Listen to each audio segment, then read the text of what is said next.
All right, so today on The Explainer, we're going to look at an idea that completely flips how you probably think about government. We're taught that the state is what saves us from anarchy. But what if anarchy is the secret system that actually allows the state to exist in the first place?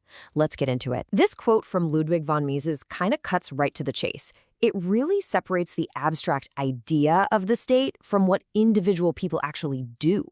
I mean, a hangman performs an action. It's us, society, who gives it a special meaning and calls it an act of the state. And that difference, it's the key to, well, everything else we're about to talk about. So that leads to the big question, right?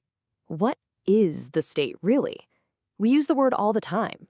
But the thinker we're diving into today, Miguel Anxo Bastos Boubeta, he really pushes us to take this thing we think we know and just pull it apart, piece by piece. Okay, so the whole argument here is built on this one big idea, methodological individualism.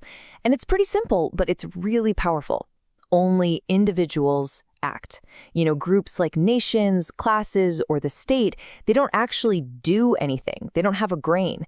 If you want to understand what's happening in society, you've got to look at what actual individual people are doing. Okay, so if only people can act, then what about all these big ideas we hear all the time, like the collective will or the national interest? Well, the idea here is that they're basically just fictions, really powerful myths, for sure, but fictions that we're kind of taught to just accept. So this really boils down to two totally different ways of seeing the world. On one hand, you have collectivism. This is the idea that the group, the nation, the state is a real thing with its own goals, almost like it's alive. But then individualism comes in and says, no, that's just not how it works. The so-called will of the group, it's just the will of the most powerful people in that group who are calling the shots. And here's a great little story to make this super clear. People said the Republic of Cuba arrived in Spain, but Cuba didn't eat the seafood. The state of Cuba doesn't have a mouth.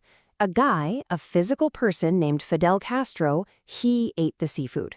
It's such a simple point, but it really grounds this whole abstract idea in something real. The state doesn't have a stomach. People do. Right, so you've probably heard this comparison before, right? That society is like a body, and we're all just cells.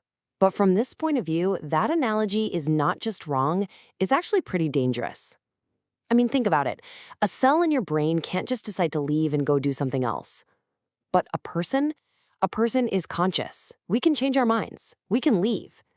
And when you look at history, this whole idea of sacrificing the cells for the good of the body, that's been the excuse for some of the absolute worst things done by totalitarian governments. Which brings us to, honestly, the most critical question in all of this. If the collective isn't a real thing with a brain, who's the one defining its interest? So when a leader stands up and says they're acting for the good of the nation, whose good are they really talking about? And the answer, according to this theory, is always the same. It's the will of whoever's in charge. It wasn't some abstract China that decided on its interests.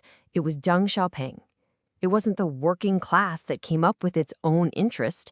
It was Karl Marx who wrote it down for them. It's like the oldest trick in the political playbook, right? You speak for a huge, silent group that can't actually speak back to you. Okay, so let's pause. If the state is really just a bunch of powerful people looking out for themselves, then we get to the really wild, central idea of this whole explainer. We're about to peel back the curtain and see what system the rulers themselves actually live under. Seriously, just think about this for a second.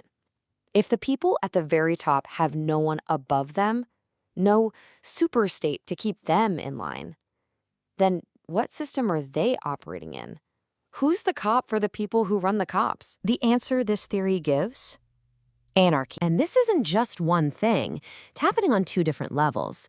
The very same people who warn us about how terrible a lawless world would be, they're already living in one. We see it pretty clearly between different countries, right? There's no world government, so nations make treaties and alliances to sort things out among themselves. But the really shocking idea here is the anarchy inside the state. There's no higher power that can stop a president's own cabinet from turning on them, or a king's own guards from But here's the thing. This internal anarchy, it's not just total chaos. It is a game. a very high-stakes game.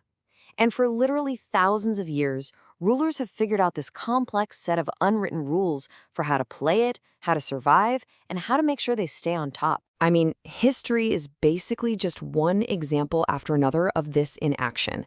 You look at ancient Rome, emperors were getting knocked off by their own bodyguards all the time. Visigothic kings in Spain, same deal, overthrown by their own inner circle.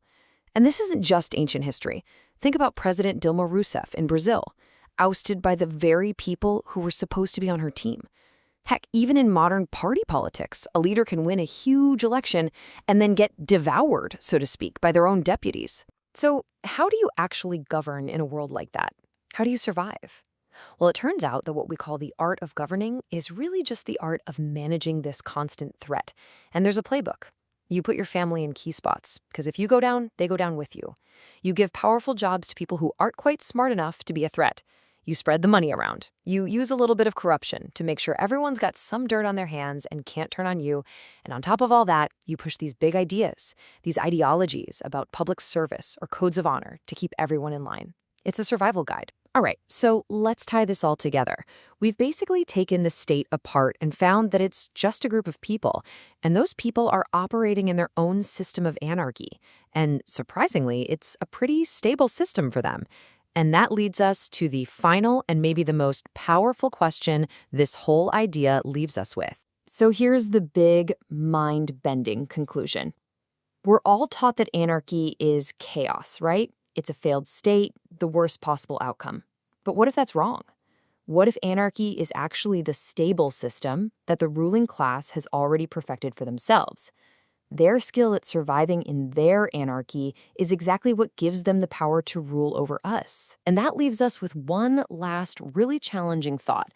If the people in charge live in and actually thrive in their own private anarchy, then what gives them the authority to govern us? Why do we need to be saved from a system that they've already figured out how to manage and even profit from? It's a heck of a question to chew on.